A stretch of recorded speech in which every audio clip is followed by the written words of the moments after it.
Hey guys, welcome back to my channel. So a couple of years ago, actually it's probably been more than that, maybe like 3 years ago, I did a sleep training video, which I will link down below for you, but a lot of you have been asking me since then to do an updated video with my daughter, baby number 2. So I did the routine again, exactly like I did with Camden. However, they are like total opposite kiddos. So I totally had to kind of change a few things than I did with Camden. She is just totally different than he was. So there's a few things that I did differently. So I just kind of wanted to share my experience with you on how I sleep trained my daughter, even though now she's a year and a half. I'm finally getting around to this video. So I hope that you will enjoy it and be getting your babies to sleep all night very soon. So if you watched my first sleep training video that I did a few years back, it was based off the book of the 12-hour sleep by 12 weeks old. And a lot of people had some varied opinions about this. I was kind of surprised because originally I just did the video because so many people were asking me, how did you get your baby to sleep at night? That's awesome. So I just decided to make a video about it and share it with others that were looking to get relief on getting their babies to sleep at night. But I also, along with that, I had a lot of people that had some strong opinions about sleep training and how terrible it is for your baby and this and that. So if you are one of those people that's against sleep training, then this video is not for you. I'm strictly helping people who are trying to get their baby to sleep at night. And I did not write this book. It's just what I did with both of my babies, and some things were different. So again, I'm just trying to help all of the mamas out there that are needing some sleep. Okay, so like I said, Brinley is totally different than Camden was as a baby and still is. She is more of like a snacker as a baby. She would just want to snack every like 2 to 3 hours, whereas Camden, he was just happy as long as he was full, he was chill. Her, not so much. She's a little sassy and different. So it was interesting to see how the sleep training varied from both of my babies. Camden was naturally just a better sleeper at night from the start, where Brinley wasn't. We really had to work at it and, work on the training with her to get her to sleep at night. So pretty much Brinley, after she was born, from birth to about 4 weeks, she would just want to eat every 2 to 3 hours, as do most babies. But it was literally on the dot every 2 to 3 hours. I mean, she was ready to eat. So, that was a little bit different, whereas Camden, he would eat more at each meal and, then be satisfied for longer in between. Also, around 4 weeks, she would cluster feed so bad in the evenings. And in the book, 12-Hour Sleep by 12 Weeks Old, which I based my other sleep training video on, which I will also link down below, it would say don't feed more often than every 2 to 3 hours. Well, with Brinley, like, we had to. So that is definitely something that I changed. With Camden, I stayed pretty much to the book as much as possible. And with her, I let her cluster feed as much as she needed to in the evenings because she would get a little crazy. By 6 weeks old for Brinley, she was still up like every 2 to 3 hours at night wanting to eat. And there are different growth spurts they go through as well. But she was up every 2 to 3 hours at night ready to eat. And she would have some longer stretches at 6 weeks here and there, but for the most part, like, it was pretty consistently every 2 to 3 hours. So by 8.5 weeks, she was sleeping 7.5-hour stretches or so, and just down to 1 nighttime feeding. And it was usually around 2 or 3 in the morning. So she had gotten a lot better by this point. So every night at that point with her, that 1 nighttime feeding, I would just make sure that her nighttime feeding was never earlier than it was the night before. So example, if she ate at 2:30 a.m. one night, the next night she was not allowed to eat earlier than 2:30 a.m. We would push, as closer, even to 2:45 or 3 if we could. If she was waking, I would just go in her room and kind of use the nighttime toolbox that they talked about in the book to soothe her. So I would just give her a passy, pat her tummy or forehead, anything to kind of soothe her back to sleep and push her as long as we could. Also at this time, around 8.5 weeks old, she would usually wake around 6:15 in the morning, like ready to eat for her scheduled feeding. We did scheduled feedings at 7 a.m., 11 a.m., 3 p.m., and 7 p.m. So that was her eating schedule that we established at 8 weeks old. So when she woke at 6:15 a.m. and wasn't supposed to eat, her first bottle until 7 a.m., I would just go in and give her the passy and try to soothe her You know, pat her tummy, her forehead, rub her, shush her. The shushing was always awesome, always helped. But, you know, I would just sometimes have to do that like every 10 minutes or so to get as close as we could to 7 a.m. And then go ahead and start her first daytime feeding. So with the daytime feedings, after 8 weeks old, that's when you establish your feeding schedule. Like I mentioned, our times that we established before, starting at 7 a.m., their target feed time should be every 4 hours, which was so easy with Camden. I mean, he was always hungry, but he had no problem kind of stretching to that every 4 hours. So he would eat every 4 hours on the dot.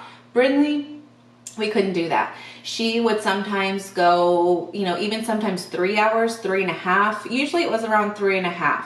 So she just couldn't make it to that 4 hour time, and that's fine. And I feel like all babies are different, and you have to do what's best for your baby. So no matter what, just listen to your baby's cues and what you feel is best for your baby. So that's what we did. We would just feed around every, 3.5 hours or so instead of every 4 hours. But sometimes, there were times that she would make it to the 4 hour mark, no problem. So we'd kind of just have a loose schedule. We were very lax about the daytime feedings.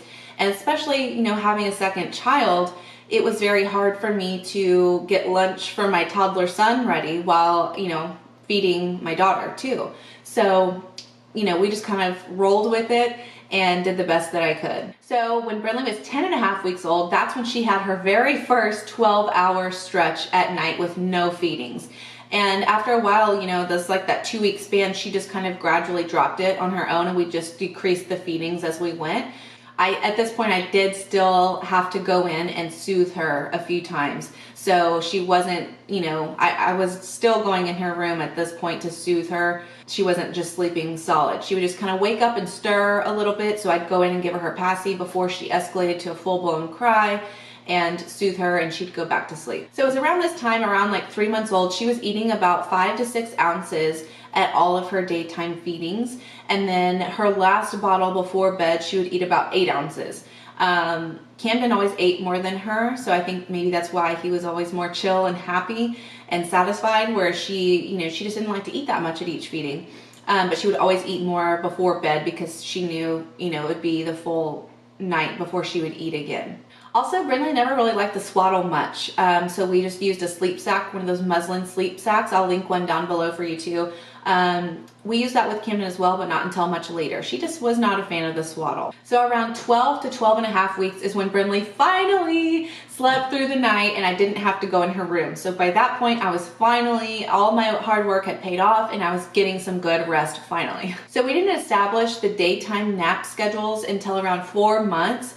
Where they should be sleeping 1 hour in the morning and around 2 hours in the afternoon, but she would always sleep more than that, and Camden did too.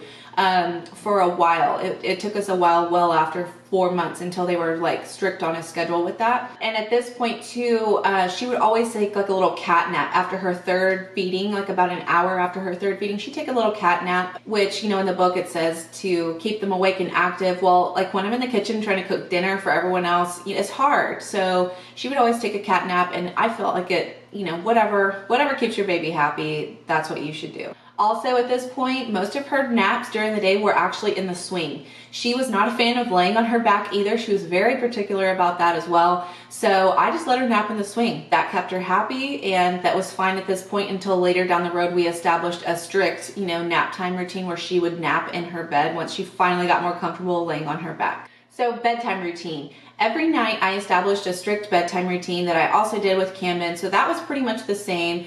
Every night I would start at about 30 minutes before the last scheduled feed of the evening before bed. So I would go in her room, turn on her baby Einstein music player, which I also use for Camden, and I'll link that below because you need one. It was so helpful, and I still use it for both kids to this day. I feel like it just helps relax them and kind of set the tone for getting ready for bed. If it was a bath night, then I'd go ahead and give her a bath first before going in her room and turning on her music.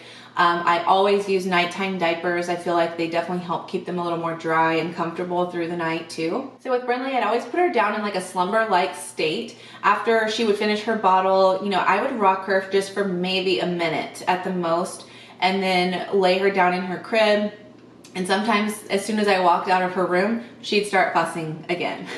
So sometimes I'd have to go right back in and soothe her, or if she didn't finish her bottle, she would do that a lot too, just totally different than Camden. So I would have to let her try to finish the rest of her bottle if that's what she wanted, or give her her passing, just kind of rub her back and soothe her, and then she would chill out and go to sleep. Whereas with Camden, he would literally slam his bottle, lay him down, he was out. But him being my first baby, I did rock him a lot, you know, and I enjoyed it. Having two babies is totally different. I'm like, okay, gotta get you down, girlfriend, so I can go get Camden down and deal with him. So it's totally different when you have two babies, I think. So soothing at night. So this is where I feel like I really wish I would have had the baby whisperer sleep aid back then when Brenly was a baby, because it would have come in so handy. And if you don't know what that is, I'll link my video on that down below. But basically it has a cry sensor that will sense your baby's cry, and it automatically go off and play your recorded message to soothe your baby back to sleep. Pretty cool. So I feel like I could have used that so much. But anyway, back then when I didn't have that, I would just have to go in her room, and I would let her cry a little bit, but I would never let it escalate into like a full-blown cry. So I could kind of sense when she was getting to that point, and I'd run in her room, also because I didn't want her to wake Camden up, who was down the hall, baby number 2 problems, and you know, give her the passy. And I always like to just kind of place my hand firmly on her tummy and then like rub her forehead while she's on her back. I feel like that always kind of helps soothe her.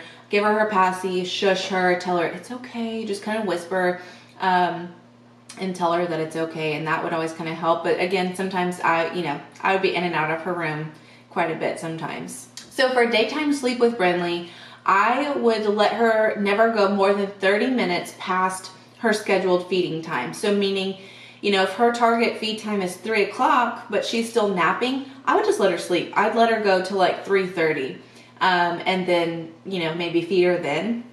Whereas with Camden, like I said, I was pretty much on the dot on the schedule feeding wise with him. So I'd always kind of wake him up. But with her, like, she was just a little more all over the place, and I just kind of followed her cues, and I think that kind of worked better rather than forcing her to get up right when it's time to eat. So again, you know what's best for your baby, and that's what you should do. So again, Brenly was just a bad sleeper, honestly, from the beginning, from birth. So she was just totally opposite than Camden, and still is. So for sleep training, it just took a lot of consistency and sticking with it, and you will get there. You know, like I said, she was just a lot harder than he was.